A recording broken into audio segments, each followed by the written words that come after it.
대중에 큰 충격을 주고 있는 어금니 아빠 사건. 경찰은 이영학이 피해 여학생을 상대로 음란 행위를 하다 범행을 저지른 것으로 잠정 결론 내렸습니다. 한편 딸의 죽음과 관련해 의혹을 받고 있는 김광석 씨의 부인 서혜순 씨가 경찰에 출석해 딸의 죽음을 방치했다는 의혹을 거세게 반박했습니다. 두 분 모시고 이야기 나눠보겠습니다. 최진영 변호사 그리고 염건영 한국범죄학연구소 선임연구위원과 함께 이야기 나눠보겠습니다. 안녕하십니까? 네, 안녕하십니까? 안녕하세요. 일단은 상당히 좀 무거운 얘기인데 이영학의 범행이 어느 정도 조금은 결론이 나고 있는 것 같습니다. 기구를 사용한 학대로 추정이 되고 그래서 살해를 했다. 관련된 이야기 좀 부탁드립니다. 그러니까 사건 초기부터 사실은 얘기가 나왔습니다. 예. 그러니까 경찰 입장에서도 아이가 살해당한 것 같긴 한데 문제는 그 과정상의 성폭행 증거는 안 나와 있잖아요. 예. 이런 경우에 일반인들 입장에서는 성폭행을 하지 않고 그냥 살해만 했거나 또는 실제로 수면제를 먹고 사망한 걸 갖다 버리지 않았냐 이렇게 예. 생각을 할 수 있지만 수사 전문가들 입장에서는 쉽게 얘기하면 직접적으로 생식기나 성기를 공격하지 않고 예. 성폭행을 할 수 있는 방법들이 있거든요. 그런 과정에서 저항을 해서 살해하는 사건들도 비일비재하게 발생하고 있습니다. 예. 다만 이제 이게 만약에 이런 내용들이 노출이 되게 되면 수사기관에서 예단을 하고 이 사람을 살인범으로 그냥 단정을 하고 수사를 몰고 있다 이런 비판에 직면할 수 있기 때문에 말을 좀 조심스럽게 표현한 것 같고요.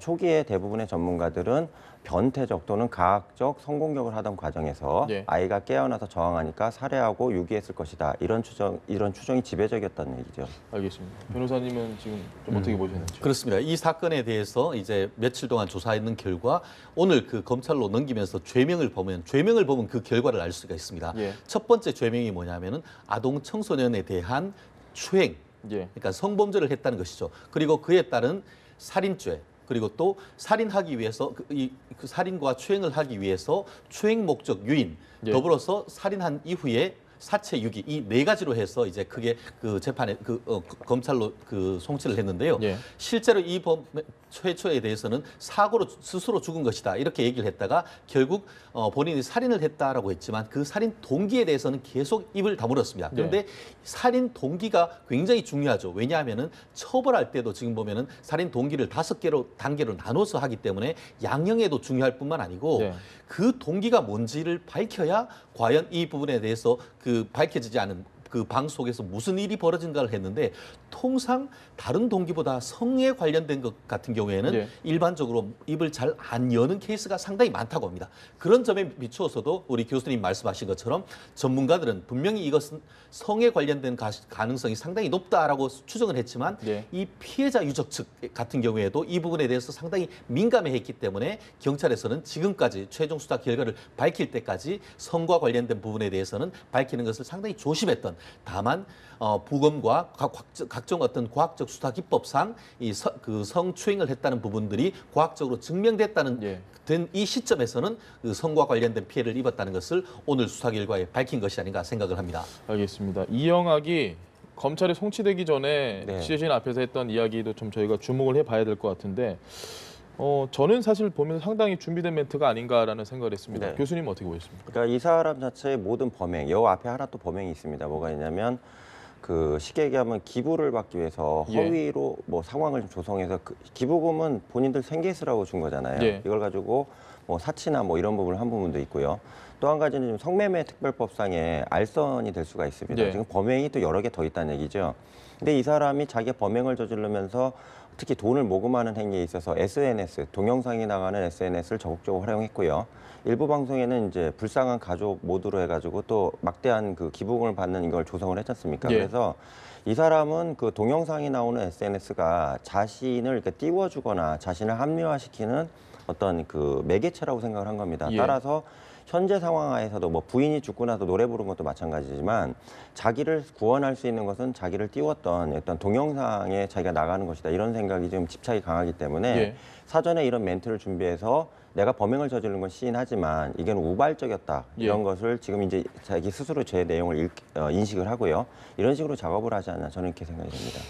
저는 교수님 이 이야기 중에 뭐 아내가 죽은 후에 약에 취해 있었다. 아직도 꿈만 같다.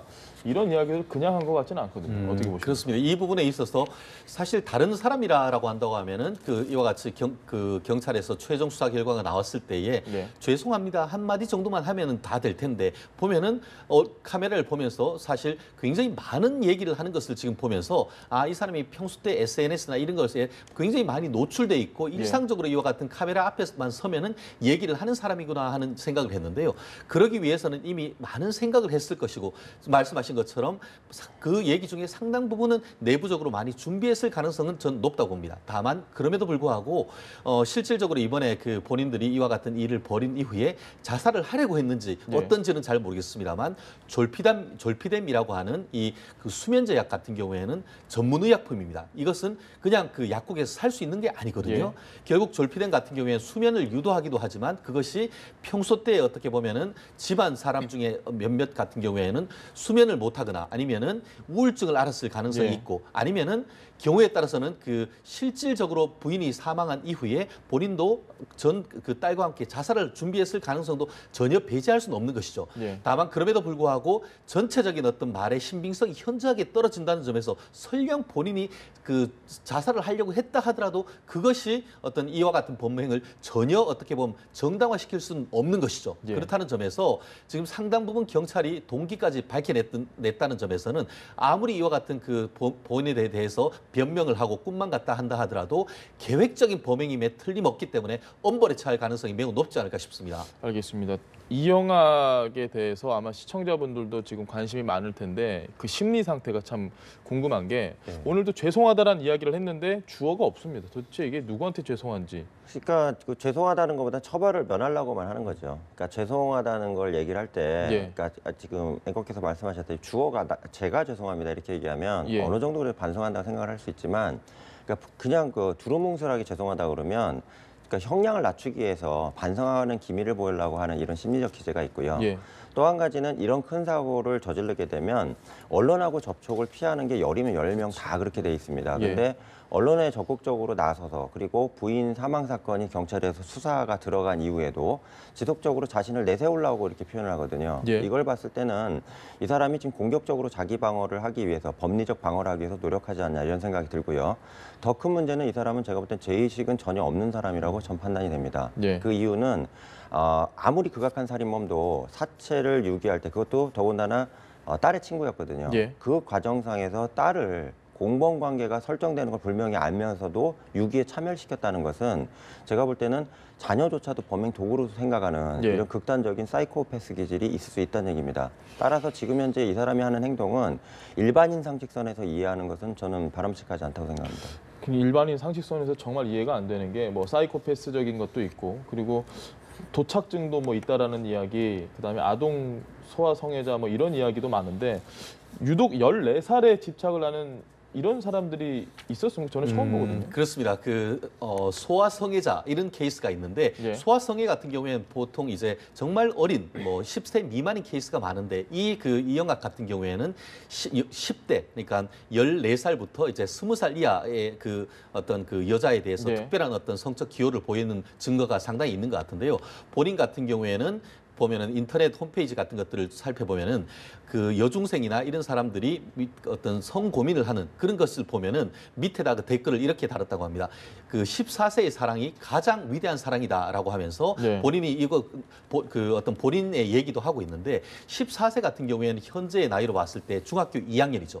그런데 지금 저도 최근에 들은 바 있습니다만 예전에 이영학이 중학교 2학년 때 같이 다니던 그 동급생에 대해서 성추행을 해서 학교에서 어떤 퇴학을 당할 그럴 위기에 있었던 그런 케이스가 있었다라고 하는데요. 결국 그때부터 14살 전후에서 어떤 젊은 여성의 아주 어린 여성에 대한 어떤 성적 판타지가 있었을 것 같고 실제로 지금 이번 얼마 9월 달에 사망한 처 같은 경우에도 16세의 어떤 그 식당에서 일을 하는 가운데서 만나서 17세 내지 18세 무렵에 이 딸을 낳은 것으로 보여지고 있습니다. 그렇기 때문에 결국 전체적인 어떤 이 사람을 보면은 성인이나 어떤 것에 대해서보다는 자기의 어떤 성적 능력이나 이런 부분이 억눌리다 보니까 성인보다는 자기보다 조금 더 어리고 자기가 개인적으로 그 지배할 수 있는 아주 어린 사람에 대한 성적인 왜곡된 욕망이 상당 부분 있었던 게 아닌가 생각하는데요.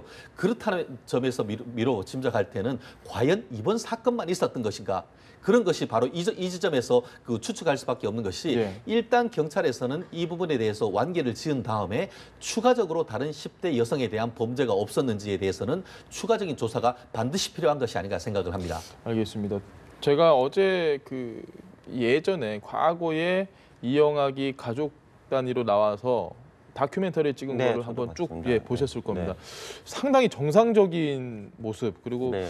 눈물을 좀 자극하는 그런 모습들을 많이 보여준 것 같은데 네.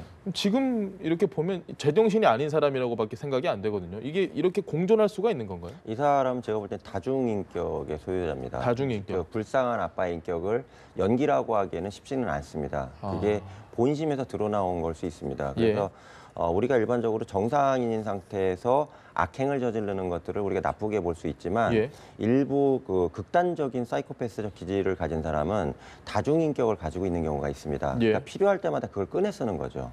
그러니까 범행을 저지를 때는 아이건 뭐 딸의 친구건 가차없이 공격을 하는 잔혹한 그 성범죄자의 인격을 가지고 있다가 예. 아이하고 어디 그 대중에 노출이 된다던가 주변 사람에 노출이 되면 아주 얘를 사랑하는 아빠의 인격을 또 끄집어내는 겁니다. 그러니까 이런 방식으로 다면 인격의 소유자일 가능성이 있고요. 특히 지역 주민들 얘기나 그 사람들 지인의 얘기를 들어보면 예. 조폭인 줄 알았다 이런 얘기가 많이 나오거든요. 진술이 온몸에 전신에 문신하고 예. 다니면서 뭐 옛날에 주먹개나 썼다 이런 얘기를 한다는 걸 놓고 본다면 건달이나 뭐 깡패라고 우리가 표현하는 이런 그 폭력을 쓰는 범죄자로서의 인격이 또 따로 있었다는 얘기죠. 그래서 제가 볼 때는 이 사람이 그 가면극 있지 않습니까? 예.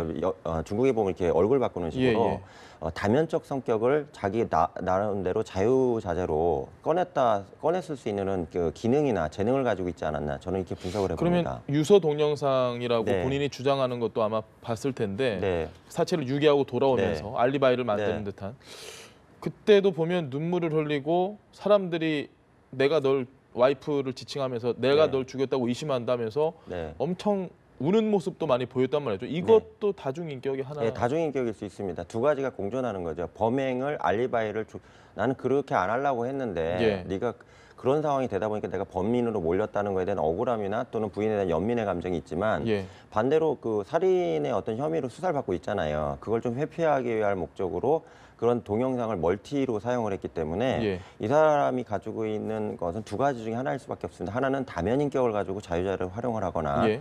또는 너무나 머리가 좋아서 모든 상황들을 자기가 조정을 하기 위해서 노력하는 연기력의 소유자거나 이 둘 중에 하나일 수밖에 없다고 보는 겁니다. 알겠습니다. 둘 다 소름 끼치는 내용인데요.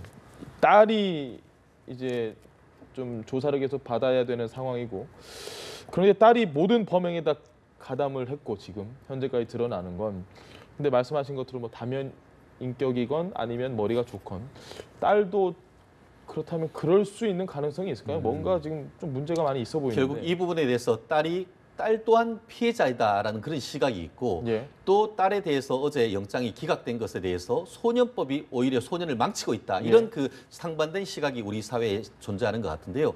기본적으로 지금 제가 봤을 때는 일단 범행 행위 자체를 봤을 때는 너무나 태연하게 이 그 CCTV를 봤을 때에 이 친구의 어떤 사체를 유기하는데 그 아빠를 도와서 하는 그런 모습을 봤을 때는 과연 이 부분이 과연 이번 행위뿐이었을까 하는 그런 의심을 가질 수밖에 없던 상황인 것 같은데요. 네. 말씀하셨듯이 이와 같은 그 아이를 그 집으로 부르기 전에 그 전날 아빠와 함께 이 범행을 모의해서 이 음료수를 준비하고 거기다가 그 이와 같은 그 수면제를 넣는 행위를 했고 예. 그리고 실제로 카카오톡을 보낸 다음에 집으로 불러서 그것을 태연하게 준 다음에 아빠와 자고 있는 모습을 해서 아빠 방으로 같이 예. 움직이기까지 했단 말이에요. 적극적으로 범행 행위에 가담했는 이런 행위를 봤을 때 과연 얼마나 우리가 선처를 해줘야 되는지에 대해서는 상당히 의문일 수밖에 없는 것 같은데요. 그럼에도 불구하고 재판부에서 어제 구속영장을 기각시킨 것은 우리나라 같은 경우에는 소년법 자체에 보면은 부득이한 경우가 아닌 경우에는 예. 소년에 대해서는 구속영장을 발부해서는 안 된다는 취지로 있는데 이 그 여학생 같은 경우에는 죄를 사실상 자백하고 있고 여전히 건강 상태가 그렇게 좋지 않은 그런 상태였기 때문에 증거인멸로 인한 도주의 우려가 없다 이렇게 판단을 했습니다. 다만 지금 영장 기각했는 것은 이 그 사체 유기에 대해서만 지금 영장이 처있을 예. 뿐인 것이지 추가적인 조사에 따라서 살인에 대한 어떤 공모를 했거나 아니면은 강제추행에 대해서 본인이 인식하면서도 그와 같은 일을 했다고 하면은 나중에 어떤 상당히 중형을 받을 가능성도 아직까지는 없진 않습니다. 그렇기 네. 때문에 설령 불구속 수사를 했지만 수사를 해서 추가적인 죄명에 따라서는 실제 형은 상당히 높을 가능성도 있기 때문에 앞으로 여죄와 함께 어떤 구체적 행위를 부담했는지에 대해서는 추가적인 조사가 반드시 뒤따라야 된다고 봅니다. 알겠습니다. 이영학 사건과 관련해서 아마 마지막 질문일 것 네. 같은데요. 저는 지금 계속해서 딸의 이야기를 좀 했는데 이 딸도 어떤 정신적으로 상당히 문제가 있다고 보십니까? 아니면 딸은 뭐 그냥 세뇌를 받아서 이렇게 된 거다 어떻게 보십니까? 그러니까 제가 볼 때는 정서적 지배 상태인 것 같습니다. 예. 그러니까 외국에서는 이런 사건들이 많은데, 그러니까 정상적인 교육을 받지 못하고 뭐 홈스쿨링이나 부모가 그냥 전수적으로 커버를 한다 그러죠. 일상생활을 다 지배하는 경우에 부모를 위해서 모든 일을 해야 된다. 예. 심지어 내 생명을 던지는 것까지 부모를 위해 해야 된다. 이렇게 생각하는 일부 자녀들이 있습니다. 이런 아이들이 극단적 범행의 공범의 종범관계로 엮여서 처벌받는 사례가 있거든요. 예.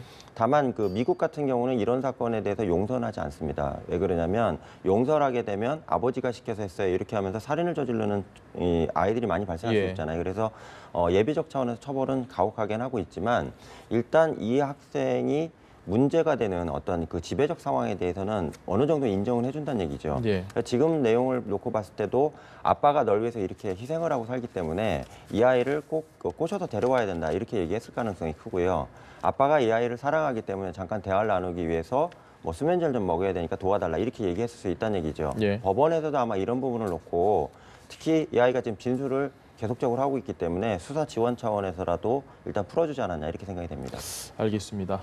주제를 좀 바꿔서 이 이야기를 빠뜨릴 수가 없습니다. 지금 김광석 씨의 부인 서혜순 씨가 어제 피고인 신분으로 조사를 받았는데 취재진을 만나서 상당히 많은 이야기를 했습니다. 딸의 죽음과 관련된 이야기도 했는데 어떻게 보셨습니까? 그렇습니다. 어제 오후 한 2시경에 아마 그 많은 그 TV 채널을 한 20분 동안 완전히 시선을 사로잡았던 사람으로 그 어제 화제가 됐었는데요. 예.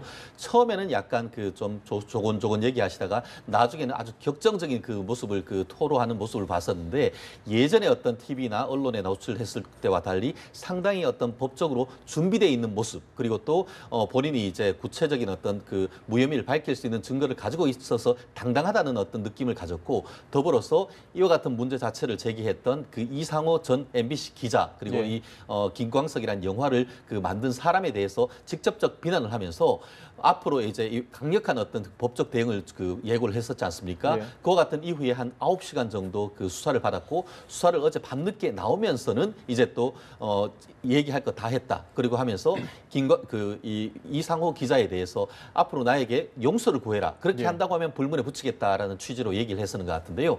지금 뭐 여러 가지 특히 이제 딸아이를 그 제대로 돌보지 않아서 이른바 유기치사가 있지 않느냐. 예. 그리고 소송하는 과정에서 딸이 죽은 사실을 알리지 않은 것이 이른바 소송 사기가 아닌가. 이 부분이 크게 두 가지가 문제가 되고 있습니다만 어느 정도 지금 그 양측 고소인과 이 피의자 측에 대해서 조사가 있기 때문에 그 결과는 머지않은 상태에서 지금 나올 가능성이 높은데요.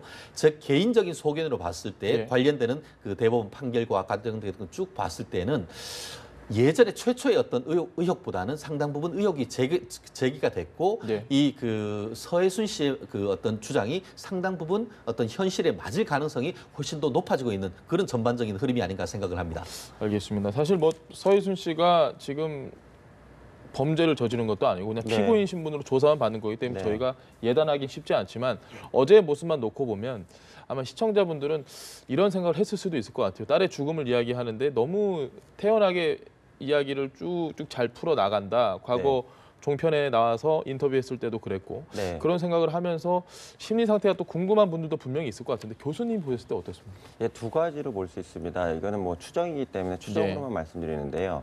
첫 번째는 그냥 사고로 실제 고 김광석 선생님과 그 아이가 사망했을 가능성이 있습니다. 이랬을 경우에 자기 입장에서는 이걸 갖다가 뭐 신고 안 한 거, 그러니까 법원의 재판 과정에서 쉽게 얘기하면 재판 당사자인 딸이 죽은 거에 대해서 얘기 안 한 거는 자기가 비난받을 만하지만 예. 상황 자체에 대해서 내가 잘못한 게 없기 때문에 뭐 이렇게 날 몰아봐야 아무 소용이 없다 이런 식의 태도를 읽을 수 있는 게 한 가지가 나올 수 있고요. 예.